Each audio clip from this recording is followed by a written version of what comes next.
Ready? Let's begin, okay? Hello. Hi everybody. I'm going to be talking about why we should diversify our friendships. So I'm going to do a little experiment. If you're the lucky person who catches this, I have a ball, so I'm going to fill a piece of paper. If you're the lucky person who catches it, please fill in the blanks and where it says I am a proud, please put in your race or culture. Okay? So, first. Okay, my name is Khalid and I'm a broad straight. Okay. My name is Esmeralda and I'm proud. Like, what did you say? I have to say? Proud what? Either your race or your culture. Hispanic. Okay. Sorry. Okay. One more time.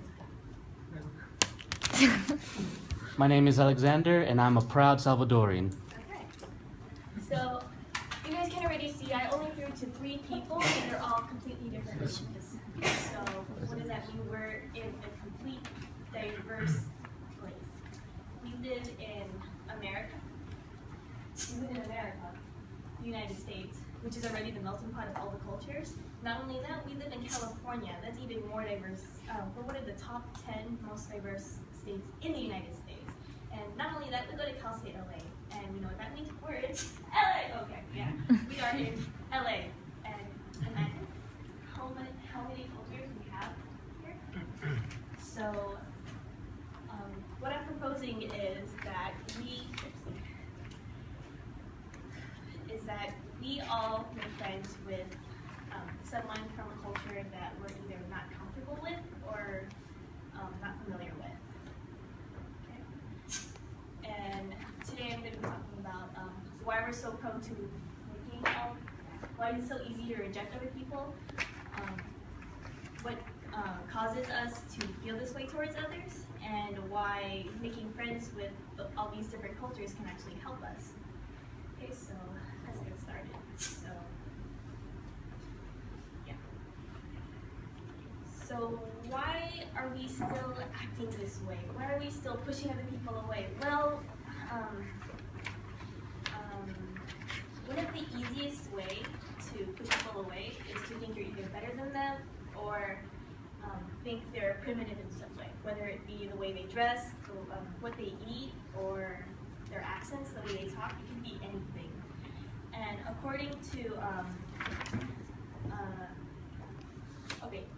so who remembers Mike Brown, the incident that happened?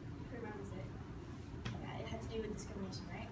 Well, according to Frank's newspaper article in the Los Angeles Times that was published in 2014, he said that Brown was described in a demonic way, beast-like way, and the thing is, when we dehumanize people this way, it's really hard to make friends with them and see them as a human being.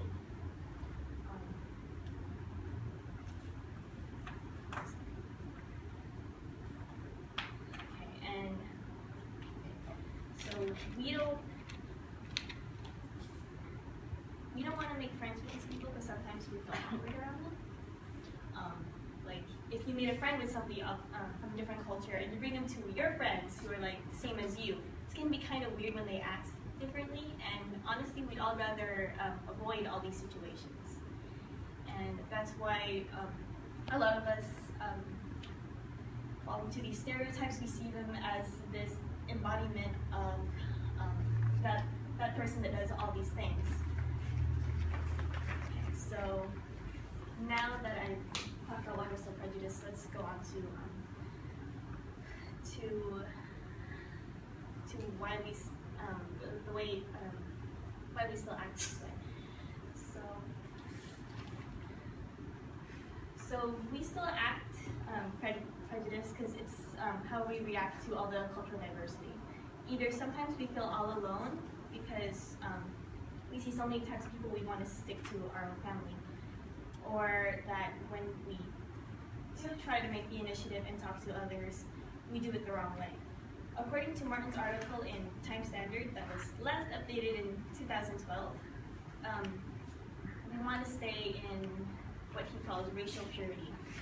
Either we're even influenced by churches to stick within our own cultures, and that's one of the few ways why we're still acting this way. And also, according to Nuri's article in Kuwait Time, published in 2010, we follow this cut and paste principle, where when we do like a culture, we're going to take this part of it, and that's the only part we're going to take. And we don't want to learn anything else. We just want to stick to what we do like. We're still uncomfortable with what they really are. So now that I've explained some of the reasons why we still project all these stereotypes and still push away other people, let's talk about why friendship is the answer. So according to Warkar's article on Puzzle that was updated in 2011, when we make friends with these people who are different, we get used to it. We learn to like them. We learn to accept them because, of course, we want to be their friends. So we do things that they like and what they do. An example is when I went to my uncle. That's not really the picture. That's just another picture of a Chinese wedding. But I went to my uncle's Chinese wedding with my aunt, and we're Filipino, and they're Chinese, which is we're both Asian, but we're pretty different. And the thing is, when we're friends and you celebrate happy times with them, you accept their culture in a way that's not forceful. So you soak it in and you get used to it, and you don't fall into this culture shock. So now that I talked about why friendship can help ease the culture shock. Let's do that also, please. So again, everybody, please make a friend with somebody somebody from a culture you're curious about or kind of uncomfortable with. It might be kind of hard, but it will be okay. And I explained to you guys why we're still prejudiced, what causes us to still act this way, and how friendship can help ease us out of it. And I'm going to do one thing. Everybody turn to either your left or right and shake hands with the person that's next to you. And explain to them a culture that you want to, just tell them a culture you want to know about.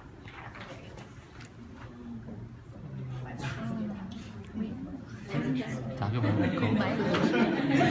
Okay, well, I'm Filipino, so I don't know. Okay, what are you? Salvador. Yeah, it's Latino, but right around Central America. I'm sorry, but that was the first step. Oh. So it really isn't that hard to make a conversation with somebody. I hope I helped